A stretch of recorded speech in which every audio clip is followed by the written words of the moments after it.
Hello friends, मैं lucky Kumar Elon के class में आपका स्वागत है। आज इस वीडियो में हम आपको मेडलिप की आउट साड़ी से आधुनिक आउट साड़ी कैसे श्रेष्ठ है, ये हम आपको बताने वाले हैं। तो वीडियो का स्किप मत कीजिएगा, वीडियो को शुरू से अंत तक देखिएगा। तो चलिए स्टार्ट करते हैं। मेडलिप की आउट साड़ी से आधुनिक आउट साड़ी की श्रेष्ठता। ठीक है, मेडलिप की आउट साड़ी की तुलना में आधुनिक आउट साड़ी अधिक उपयोगी है। अब पहला देखिए, आधुनिक आउट साड़ी तत्वों के परमाणु संख्या पर आधारित है, जबकि मेडलिप की आउट साड़ी तत्वों के परमाणु द्रव्यमान पर आधारित है। आधुनिक आउट जो साड़ी है वो परमाणु संख्या पर आधारित है, जबकि मेडलिप की जो आउट साड़ी थी वो परमाणु द्रव्यमान पर आधारित थी। ठीक है, परमाणु द्रव्यमान की तुलना में परमाणु संख्या तत्वों का अधिक मौलिक गुण है। चलिए आगे देखते हैं।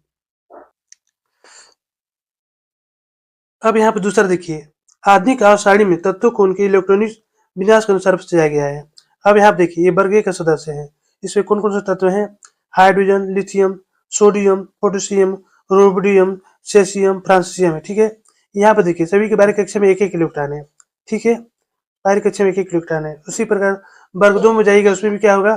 सभी के बाहरी कक्षा में दो दो इलेक्ट्रॉन रहेंगे। ठीक है, उसी में वर्ग 3 में जाइएगा, उसमें क्या होगा? सभी के बाहरी कक्षा में तीन तीन इलेक्ट्रॉन रहेंगे। समान इलेक्ट्रॉनिक विन्यास वाले तत्व को एक ही वर्ग के अंतर्गत रखा गया है। अब देखिए, जिसकी बाहरी कक्षा में एक एक इलेक्ट्रॉन है उसको वर्ग 1 में रखा गया है। जिसकी बाहरी कक्षा में दो दो इलेक्ट्रॉन है उसे वर्ग 2 में रखा गया है। जिसकी बाहरी कक्षा में तीन तीन इलेक्ट्रॉन है उसे वर्ग 3 में रखा गया है। इसलिए किसी वर्ग के सभी तत्वों के गुण समान होते हैं। विभिन्न इलेक्ट्रॉनिक विन्यास वाले तत्व भिन्न भिन्न गुण वाले होते हैं। इसका गुण अलग होगा, इसका गुण अलग होगा और इसका गुण अलग होगा। ठीक है, अतः इन्हें भिन्न भिन्न वर्गों में रखा गया है।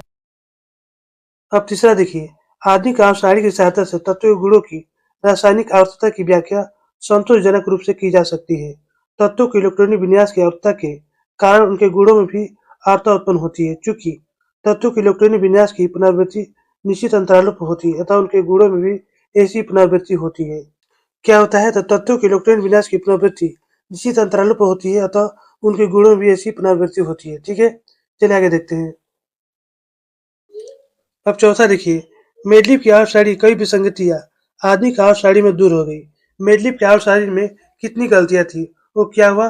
वो आधुनिक आउट साड़ी में दूर हो गई। ठीक है, अब पांचवा देखिए, आधुनिक आउट साड़ी में सामान्य तत्व, संक्रमण तत्व और उत्कृष्ट गैस को स्पष्ट रूप से अलग कर दी गई है। अब यहाँ देखिए, ये क्या है? सभी संक्रमण तत्व है। ये क्या है? उत्कृष्ट गैस है। इसे क्या किया गया है? अलग कर दिया गया है। धातु और अधातु तत्व भी अलग है। अब यहाँ पे देखिए, यहाँ पर धातु है और यहाँ पर अधातु है, इसको अलग कर दिया गया है आधुनिक आर्ट सारणी में। जबकि मेडलिप की आर्ट सारणी में तत्वों को विभिन्न प्रकार अलग नहीं है, इसमें अलग नहीं है। ठीक है, चलिए आगे देखते हैं। अब यहाँ पे छठा देखिए, आधुनिक आर्ट सारणी में मेडलिप की आर्ट सारणी के उपवर्ग ए और बी बिल्कुल अलग कर दिए गए हैं और वर्गों की संख्या को 1 से 18 तक अंकों में व्यक्त किया गया है। अब यहाँ पे देखिए, क्या है? मेडलिप आर्ट सारणी है। इसमें जो वर्ग है उसे दो वर्गों में बांटा गया है, ए और बी।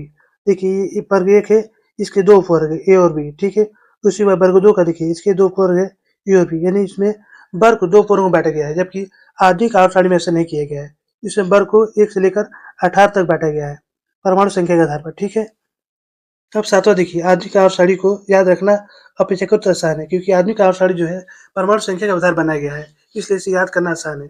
तो दोस्तों, यहीं पर हमारा वीडियो समाप्त होता है। यदि हमारी वीडियो आपको अच्छी लगती है तो लाइक सब्सक्राइब जरूर कीजिएगा, बेल आइकन जरूर दबाइएगा, जिससे नई वीडियो का नोटिफिकेशन आपको मिलता रहे। धन्यवाद।